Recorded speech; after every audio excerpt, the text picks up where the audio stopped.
I welcome you all. आप सभी का स्वागत है।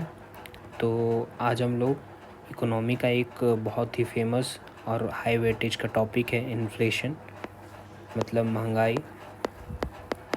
उसे आज हम लोग करने वाले हैं। तो इन्फ्लेशन क्या है? सबसे पहले तो यही है कि इन्फ्लेशन, महंगाई क्या होती है।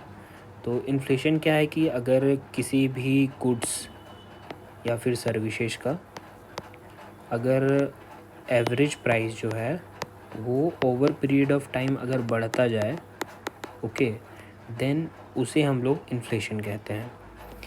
तो यहाँ पे लिखा हुआ है कि inflation refers to a sustain rise in the general price level of goods and services in an economy over a period of time.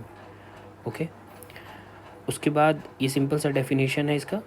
उसके बाद समझ में आ गया इन्फ्लेशन क्या है। It leads to a fall in the value of money, मतलब कि purchasing power decreases. मतलब कि ये क्या करता है, इन्फ्लेशन से क्या होता है। सबसे पहले समझते हैं इन्फ्लेशन में क्या होता है। इन्फ्लेशन में मान लो, इन्फ्लेशन कैसे समझ में आएगा कि इन्फ्लेशन है। तो मान लेते हैं कि एक 10 रुपये में मैं 3 मैगी के पैकेट्स लेता था। फिर जब इन्फ्लेशन आ गया तो मैगी का पैकेट जो है वो महंगा हो गया, तो अब सिर्फ 10 रुपये में 2 पैकेट आने लगे। तो ये जो 10 रुपये में पहले 3 थे, अब 2 आने लगे। इसका मतलब डिवैल्यूएशन हो गया। डिवैल्यूएशन मतलब जो परचेजिंग पावर है हमारा मनी का वो कम होने लगा। ओके, जो हमारा परचेजिंग पावर था, यहाँ देखें यहाँ क्या लिखा हुआ है कि it's led to fall in the value of money, मतलब मनी का जो वैल्यू है वो कम होने लगा, मतलब डिवैल्यूएशन हो गया। एंड परचेजिंग पावर डिक्रीजेस, ये परचेजिंग पावर पहले 3 पैकेट था वो कम हो गया 2 पैकेट हो गया। तो ये क्या हो गया, परचेजिंग पावर कम होने लगा और यहाँ पे मनी का वैल्यू कम होने लगा, मतलब डिवैल्यूएशन होने लगा।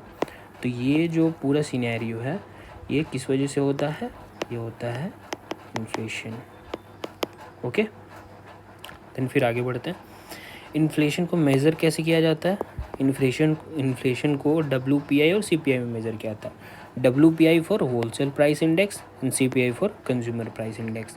ये होलसेल प्राइस इंडेक्स क्या है, तो होलसेल प्राइस इंडेक्स जो है होलसेल प्राइस होता है, मतलब जो इसमें जो है जो टैक्स है, जो लॉजिस्टिक का खर्च है, जो हम तक, मतलब कि जो होलसेल में जो शॉप में प्राइस होता है वो उसका जो, मतलब कि एक तरह से कहते हैं finished good, just finished good का जो प्राइस होता है वो होलसेल प्राइस होता है। और जो CPI वो कंज्यूमर प्राइस इंडेक्स है, ये CPI हम लोग पे करते हैं, WPI भी करते हैं, बट हम लोग के हैंड में आते आते कंज्यूमर प्राइस इंडेक्स बन जाता है, क्योंकि ये कंज्यूम के फॉर्म में फुल्ली कन्वर्ट हो चुका होता है, क्योंकि इसमें टैक्सेस एंड लॉजिस्टिक के खर्च सारे चीज़ जुड़ जाते हैं, स्टोरेज वगैरह बहुत चीज़ें होती है, तो ये सब चीज़ें जुड़ी जाती है। तो ये CPI हो गया और ये हो गया WPI, यही डिफरेंस है। तो WPI में अगर हम निकालते हैं तो उसमें आप अगर हम इन्फ्लेशन निकालेंगे होलसेल प्राइस पे तो क्या होगा कि ये जो प्राइस है इसमें जैसे लॉजिस्टिक है,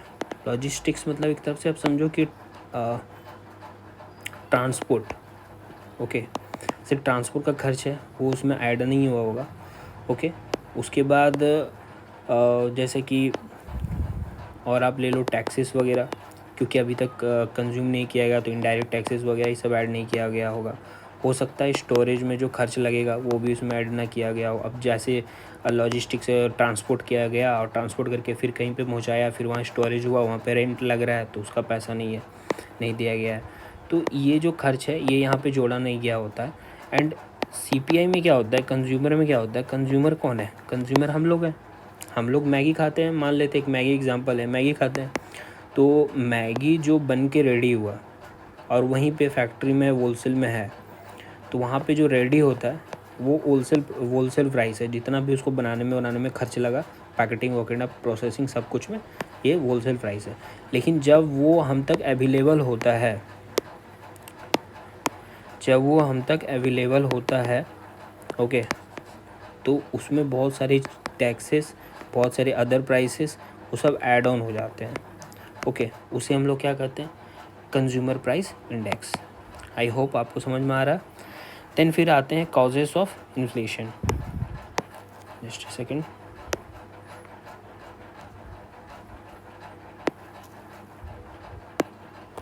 अब आते हैं हम लोग कॉजेज़ ऑफ इन्फ्लेशन में। ओके, एक है डिमांड पुल इन्फ्लेशन, बी है cost push inflation and monetary causes, then structural causes. ये सब काउजेस हैं जिस वजह से इन्फ्लेशन होता है। तो डिमांड पुल इन्फ्लेशन क्या है? जैसे कि जब डिमांड जो है वो सप्लाई से ज़्यादा हो जाए। मतलब क्या है? मतलब आपको एक एग्ज़ाम्पल से समझाता हूँ। जैसे कि 10 रेफ्रिजरेटर हैं।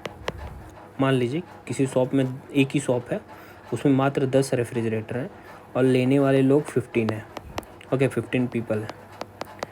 तो ये जब ये रेफ्रिजरेटर खरीदने जाएंगे तो ऑटोमेटिकली ये है कि रेफ्रिजरेटर कम है, मतलब कि मतलब कि सप्लाई साइड जो है, सप्लाई क्या है? सप्लाई कम है और 15 पीपल हैं तो डिमांड ज़्यादा है। ओके, तो जब सप्लाई कम है और डिमांड ज़्यादा है, ये देखिए डिमांड ज़्यादा है, सप्लाई कम है, तो क्या होगा कि लोग जाएंगे ख़रीदने के लिए और ये दुकान वाला जो है वो फिर अपना पैसा बढ़ा देगा। क्योंकि ऐसा क्यों करेगा वो? क्योंकि वो देखेगा कि जब डिमांड ज़्यादा है और मार्केट में सप्लाई कम है तो मनचाहा पैसा लेगा, तो वो क्या करेगा? कॉस्ट को हाई कर देगा। ओके, तो ये क्या हुआ? ये दाम बढ़ गया इसका। और जब दाम बढ़ गया तो इस इन्फ्लेशन जो कि डिमांड के द्वारा, मतलब डिमांड बढ़ा तब दाम बढ़ा, तो डिमांड के द्वारा जब दाम बढ़ाया गया हो डिमांड की वजह से, तो इसको क्या करेंगे? डिमांड पुल इन्फ्लेशन कहेंगे। When demand is greater than supply. Causes क्या है? Rise in income. मतलब कि ये क्यों होता है? ये सीन क्या कब क्रिएट होता है? जब लोगों के पास पैसा हो तो सबके पास राइज इन इनकम सबके पास ज़्यादा हो। Increase in government spending, rise in exports, credit expansion bye banks. जैसे कि बैंक जो है वो क्रेडिट दिया लोगों को, उससे क्या हुआ? लोगों के पास मनी ज़्यादा हो गया। क्रेडिट दिया ज़्यादा तो मनी ज़्यादा हो गया लोगों के पास, तो लोगों का डिमांड बढ़ जाएगा। और जब डिमांड बढ़ेगा तो क्या हो गया? सप्लाई कम है, तो फिर क्या होगा? इन्फ्लेशन बढ़ेगा। ओके, फिर आते हैं राइज इन एक्सपोर्ट्स बढ़ेगा तो सेम चीज़, मनी बढ़ेगा। मनी बढ़ेगा तो डिमांड बढ़ेगा। मतलब एक्सपोर्ट हुआ तो लोगों के पास पैसा आया तो डिमांड बढ़ा तो फिर सप्लाई अगर कम है तो फिर इन्फ्लेशन बढ़ जाएगा। इस सेम कंडीशन में लागू होता है। तो ये सब चीज़ें हैं। आई होप आपको समझ में आ रहा है।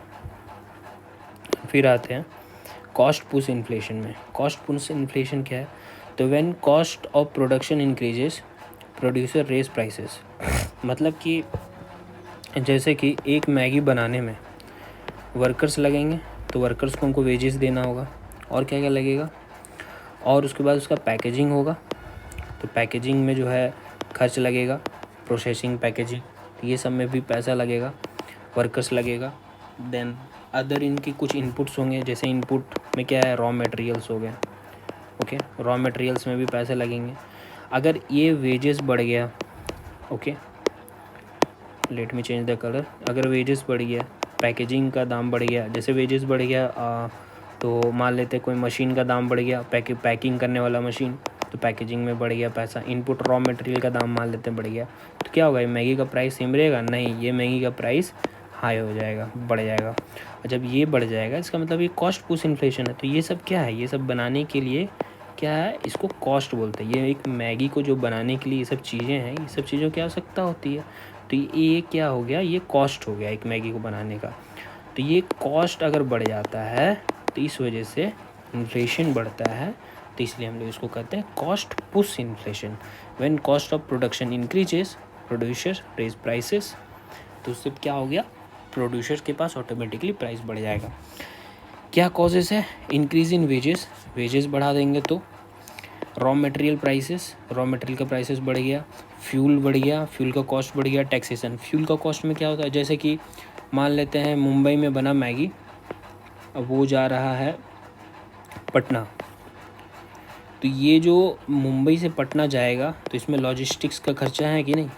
ट्रांसपोर्ट का खर्चा है ना, तो ये भी पैसा तो ऐड होगा। तो मान लेते हैं ये फ्यूल यूज़ होता है इसमें, अगर फ्यूल का प्राइस पहले से बढ़ जाता है, तो ये जो फ्यूल का प्राइस है ये जो बढ़ा है, तो तो ये किसके ऊपर से लिया जाएगा, तो फिर वो उसी प्रोडक्ट पे उसको ऐड ऑन किया जाता है, तो फिर मैगी का प्राइस बढ़ जाएगा। तो ये हो गया कॉस्ट पुश इन्फ्लेशन। हम लोग आते हैं मॉनेटरी काउजेस पे। मॉनेटरी काउजेस क्या है? Excessive money supply in the economy due to over printing of currency. अब मान लेते हैं कोई बैंक है, एपेक्स बैंक है किसी भी कंट्री का, अगर वो करेंसी ज़्यादा छाप देता है, करेंसी बहुत ही ज़्यादा छाप देता है, तो उससे क्या हो गया, लोगों के पास मनी ज़्यादा हो जाएगा। ओके, और जब पैसा ज़्यादा ओवरफ्लो हो जाएगा, जब ओवरफ्लो होगा तो लोगों का डिमांड बढ़ जाएगा, और जब डिमांड बढ़ेगा तो लोग दौड़ेंगे मार्केट की ओर, और जब मार्केट जाएंगे लोग तो मतलब कि उन लोग को सप्लाई चाहिए, मतलब कुछ ख़रीदना होगा। अब मार्केट में सप्लाई अगर कम रहा तो डिमांड बढ़ गया, डिमांड बहुत ज़्यादा बढ़ गया, और सप्लाई उस हिसाब से बढ़ा नहीं, सप्लाई वैसा का वैसा है और डिमांड बढ़ता जा रहा है। क्यों? क्योंकि मनी ओवरफ्लो हो चुका है। ओके, तो क्या होगा, तो अब जब सप्लाई उतना नहीं है और डिमांड बढ़ रहा है तो फिर इन्फ्लेशन होगा, क्योंकि क्योंकि वो जो प्रोडक्ट है उसके ख़रीदने वाले जब ज़्यादा होंगे तो ऑटोमेटिकली वो सब अपना दाम बढ़ा देंगे। ठीक, तो इससे फिर इन्फ्लेशन होता है। ये है मॉनेटरी कॉजेस। अब आते हैं स्ट्रक्चरल काउजेस। स्ट्रक्चरल काउजेस में क्या होगा? Low agriculture and industrial productivity, bottlenecks in transport, storage, distribution. मतलब क्या है कि जैसे कि अगर एक इकोनॉमी है, मान लेते हैं एक इकोनॉमी है, यहाँ कोई मैगी बना है, ओके, इसको यहाँ से यहाँ ट्रांसपोर्ट चाहिए सप्लाई के लिए, ठीक है, इलेक्ट्रिसिटी चाहिए, ठीक है, एंड क्या क्या चाहिए, वर्कर्स चाहिए, ओके, प्रोसेसिंग के लिए मैकेनाइजेशन वगैरह चाहिए, ठीक है। तो ये क्या है, ये एक स्ट्रक्चर है। ये एक स्ट्रक्चर अगर नहीं होगा, अगर कोई भी स्ट्रक्चर में एक जगह भी इशू आ गया, या फिर ट्रांसपोर्ट नहीं हुआ, या इसकी इलेक्ट्रिसिटी नहीं मिला, या वर्कर्स नहीं मिले, या मैकेनाइजेशन नहीं मिला, तो क्या हो गया, ये डिसबैलेंस हो जाएगा। और अगर ये डिसबैलेंस हो गया तो क्या होगा, तो फिर इन्फ्लेशन, मतलब कि ऐसे डायरेक्टली नहीं बोलते इन्फ्लेशन, ऐसे करते हैं, इसको ऐसे समझते हैं, अगर ये डिस्टर्ब हुआ तो क्या होगा, सप्लाई कम हो जाएगा। और सप्लाई कम हो रहा है बट डिमांड तो वही है, डिमांड तो सेम है, तो सप्लाई कम हो गया, डिमांड सेम है, तो क्या हो गया, अब डिमांड इन्फ्लेशन आ जाएगा, क्योंकि मार्केट में शॉर्ट है, जितना प्रोडक्ट है उतना ही है, और ये स्ट्रक्चर जो है डिसबैलेंस हो चुका है। तो जैसे लो एग्रीकल्चर एंड इंडस्ट्रियल प्रोडक्टिविटी, ये कैसे समझ सकते हैं, तो इसको ऐसे समझिए कि एग्रीकल्चर का जो प्रोडक्टिविटी है वो लो है, या फिर इंडस्ट्री का प्रोडक्टिविटी है वो लो है, तो उससे क्या होगा कि जो डिमांड है और जो सप्लाई है वो मिसमैच हो जाएगा। ओके, वो मैच नहीं करेगा, तो इससे क्या होगा, इन्फ्लेशन हो जाएगा। इसलिए प्रोडक्टिविटी इंपॉर्टेंट है। बोटलनेक्स इन ट्रांसपोर्ट, मैंने बताया स्ट्रक्चर का फॉर्म है ट्रांसपोर्ट, स्टोरेज होना चाहिए, डिस्ट्रीब्यूशन होना चाहिए। अगर इसमें अगर किसी में भी डिसबैलेंस हुआ तो फिर इन्फ्लेशन होगा। क्यों होगा, क्योंकि सप्लाई जो है वो ठीक से नहीं हो पाएगा, सप्लाई चेन बिगड़ जाएगा, उस वजह से लोगों का डिमांड तो सेम है, और डिमांड अगर सेम है तो लोग जो है इन सप्लाई नहीं मिल पा रहा है, तो फिर जो प्रोड्यूसर है वो दाम बढ़ा देंगे। ये स्ट्रक्चरल काउजेज था। अब आते हैं टाइप्स ऑफ इन्फ्लेशन में। इन्फ्लेशन के टाइप है, क्रीपिंग इन्फ्लेशन है, वॉकिंग है, रनिंग है, एंड गैलोपिंग, या फिर इसको हाइपर इन्फ्लेशन भी बोलते हैं। तो क्रीपिंग इन्फ्लेशन वेरी माइल्ड, बहुत ज़्यादा माइल्ड होता है। Price rises less than 3% per year, मतलब एक साल में 3% से ज़्यादा प्राइस राइज नहीं होता है, ये 3% तक होता है। बट इसके बारे में जानते हैं, क्रीपिंग इन्फ्लेशन जो है इम्पॉर्टेंट है किसी भी इकोनॉमी में, ये जो है बहुत इम्पॉर्टेंट है। एक सेकेंड,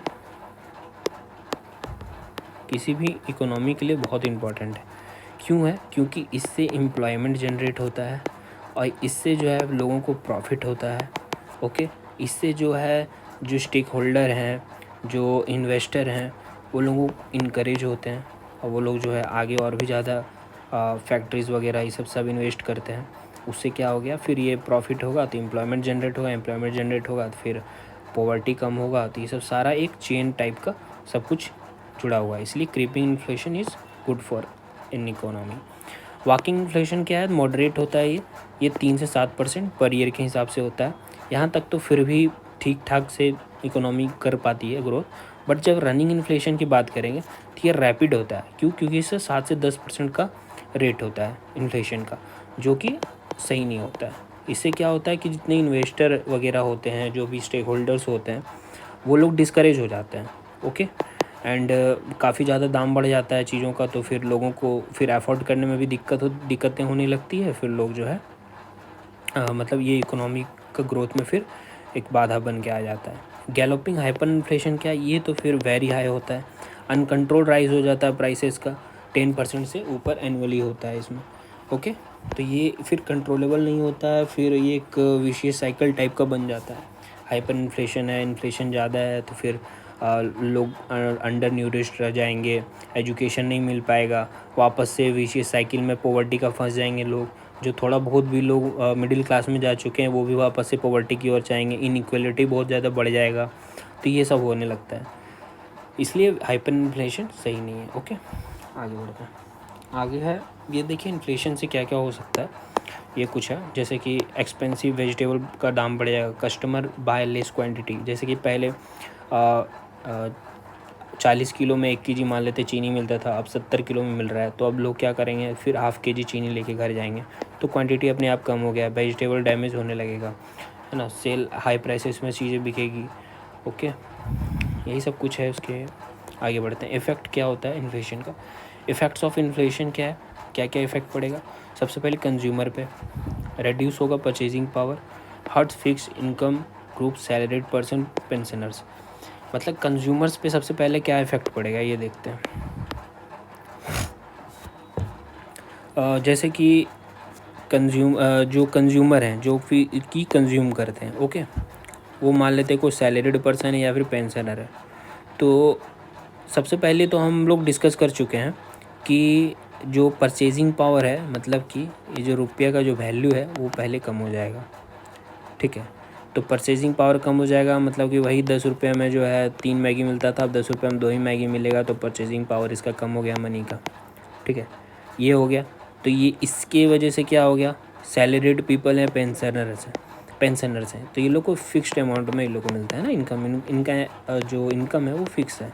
तो पहले जिस हिसाब से जितना इनकम में वो जो भी चीज़ें खरीदते थे, अब इन्फ्लेशन हो गया, तो वो जो गुड्स और सर्विसेज जो यूज़ करते थे वो कम हो जाएगा।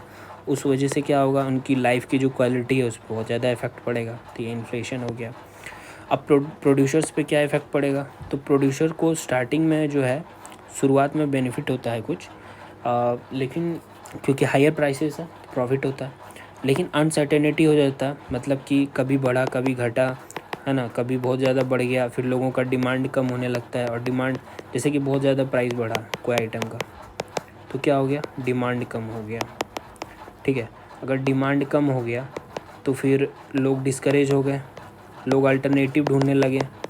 ठीक है, कि इसके जगह पे क्या कर सकते हैं, अल्टरनेटिव ढूंढने लगे, तो उसका डिमांड बहुत ज़्यादा कम हो जाएगा, तो फिर उसका फिर सामान बिकेगा नहीं, फिर उसका सामान नहीं बिकेगा तो फिर उसका प्रॉफिट होगा कैसे, फिर उसका प्रॉफिट रुक जाएगा। तो लॉन्ग रन में जो है ये सही नहीं है। ओके, आगे बढ़ते हैं। इकोनॉमी पे क्या होता है, वर्सेस इनइक्वालिटी।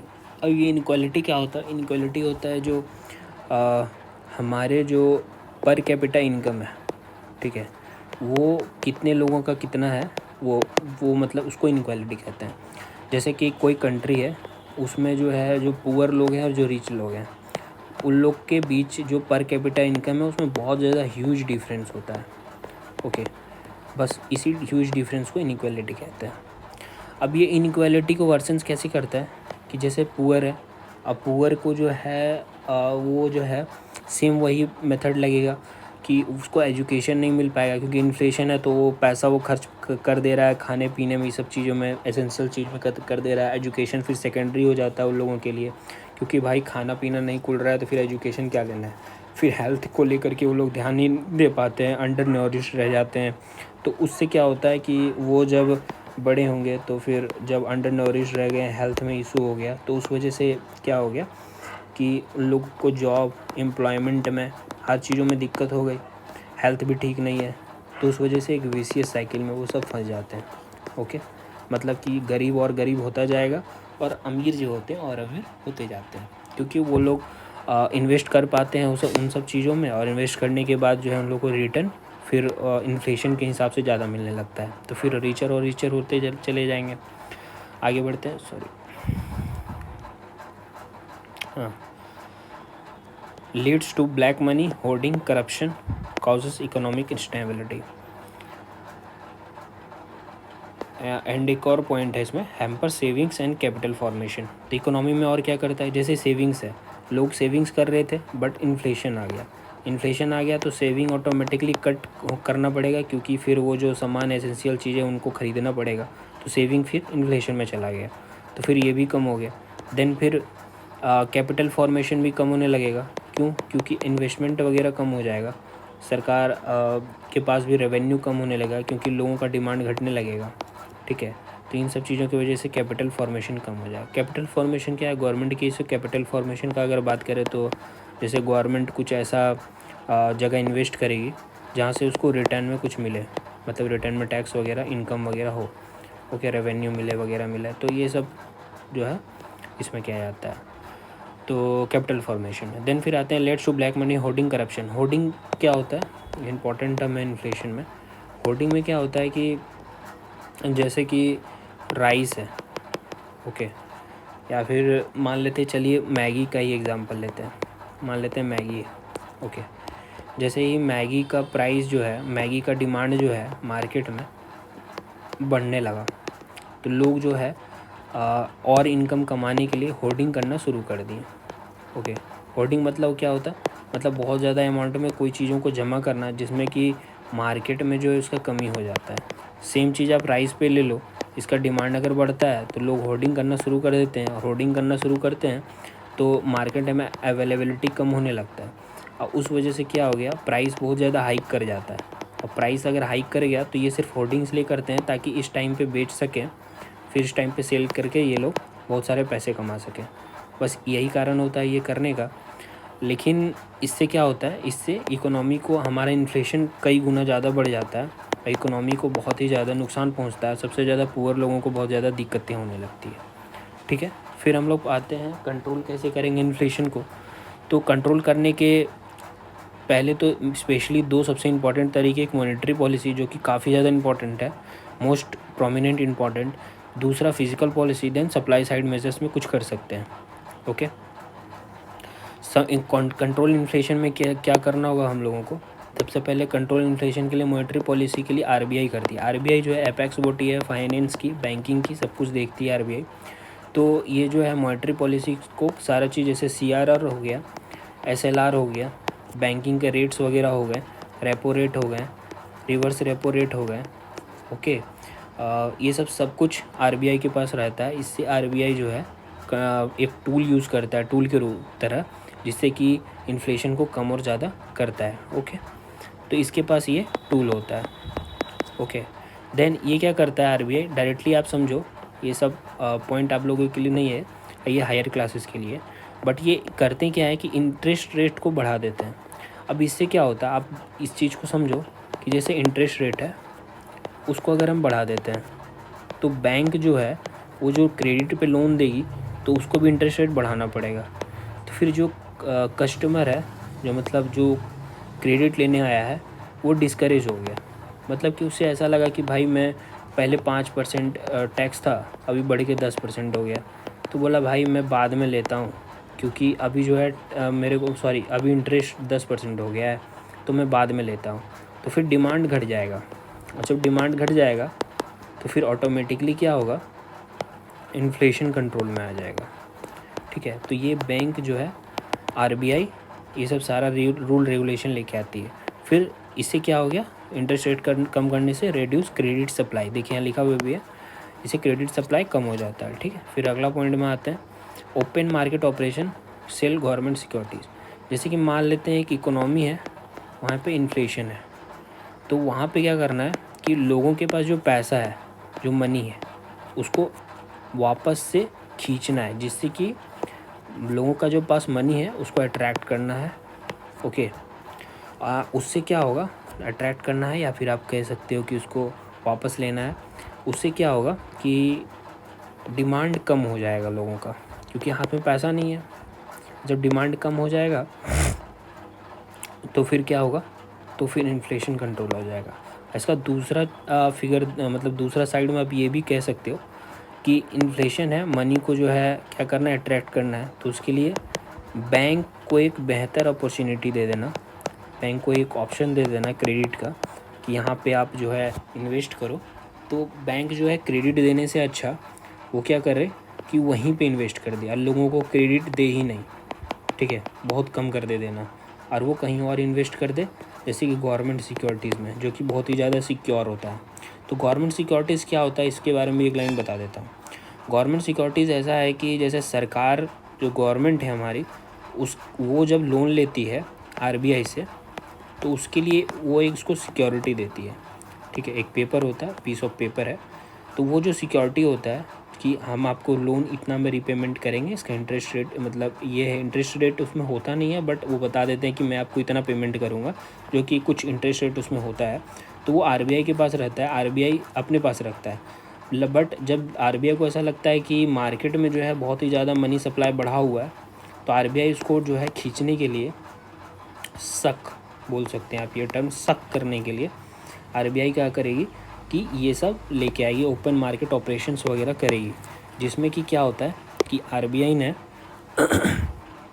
गवर्नमेंट के जो सिक्योरिटीज़ हैं उन्हें सेल कर देता है। उन्हें जैसे सेल किया तो क्या हो गया, मार्केट में जो भी मनी था वो शक हो गया, ठीक है, आरबीआई के पास, ठीक है। ये फिर इससे फिर इन्फ्लेशन कंट्रोल में आ गया, ठीक है। आगे बढ़ते हैं। फिस्कल पॉलिसी, फिस्कल पॉलिसी क्या है, फिस्कल पॉलिसी जो है ये गवर्नमेंट के द्वारा किया गया, इन्फ्लेशन को कंट्रोल करने के लिए किया जाता है। सबसे पहले गवर्नमेंट क्या करती है, पहले देखते हैं, reduce fiscal deficit, increase taxation, reduce demand, reduce unnecessary government expenditures. मतलब क्या है कि सीधी सी बात है, गवर्नमेंट क्या करेगी, जैसे कोई सामान है, उसका दाम बहुत ज़्यादा बढ़ रहा है, ओके, डिमांड ज़्यादा है, तो उसका प्राइस बहुत ज़्यादा बढ़ा हुआ है, तो गवर्नमेंट क्या करेगी, उस पर टैक्स लगा देगी। टैक्स लगाने से वो चीज़ क्या हो जाएगा, महंगा हो जाएगा, ओके, बहुत ज़्यादा महंगा हो जाएगा, तो फिर लोगों का क्या हो जाएगा, डिमांड कम हो जाएगा, और जब डिमांड कम हो जाएगा तो फिर इन्फ्लेशन कंट्रोल, है ना। तो ये तरीका होता है, ये सब टूल्स होते हैं, ठीक है। अननेसेसरी गवर्नमेंट एक्सपेंडिचर भी कम करके इसको किया जा सकता है, ओके। आगे बढ़ते हैं, सप्लाई साइड को देखते हैं, इम्पॉर्टेंट है। सप्लाई साइड में क्या हो सकता है, सप्लाई मतलब क्या है कि अगर हमारे पास जो 10 रेफ्रिजरेटर था, लेने वाले 15 लोग थे, अगर ये 20 होता तो फिर सप्लाई इनफ है, फिर हमको क्या दिक्कत है, क्यों हम इन्फ्लेशन को कम और ज़्यादा करें। तो जब हम प्रोडक्शन अपना बढ़ा देंगे, मतलब सप्लाई बढ़ा देंगे, स्पेशली फूड एसेंशियल गुड्स का बात करें, जैसे राइस हो, ये सब एसेंशियल फूड्स वगैरह ये सब हो गया, तो ये अगर हम बढ़ा देते हैं तो फिर हमको दिक्कत ही नहीं है, मतलब कि सप्लाई बढ़ा दिए, तो इससे क्या करना होगा, प्रोडक्शन बढ़ाना होगा। प्रोडक्शन बढ़ा देंगे तो ऑटोमेटिकली जो है हमारा इन्फ्लेशन कंट्रोल में ही रहेगा। इम्प्रूव कर देंगे ट्रांसपोर्ट, मतलब स्टोरेज से, स्ट्रक्चरल हम बोल रहे थे, स्ट्रक्चर की वजह से भी होता है, तो जो स्ट्रक्चर है, ट्रांसपोर्ट है, स्टोरेज है, ये सब फैसिलिटी दे देंगे, तो फिर पेरिसेबल आइटम्स वगैरह जो है, जो स्टोरेज की कमी से ख़राब हो जाते हैं, वो ख़राब ही नहीं होंगे, तो टाइम पे अवेलेबल हो जाएगा। ट्रांसपोर्ट रहेगा, फ्यूल वगैरह सही से रहेगा, ये सप्लाई प्रोडक्शन सही से रहेगा, सप्लाई सही रहेगा मेरा स्ट्रक्चर की वजह से, तो फिर हमारा इन्फ्लेशन सही रहेगा। इन्फ्लेशन क्यों बढ़ेगा हमारा। फिर import essential goods if required, और कुछ गुड्स ऐसे होंगे जिनको हम लोग इंपोर्ट कर लेंगे, तो फिर जितना रिक्वायरमेंट है तो उस हिसाब से ये भी किया जा सकता है, okay. Thank you, I hope आप लोग सबको सही लगा।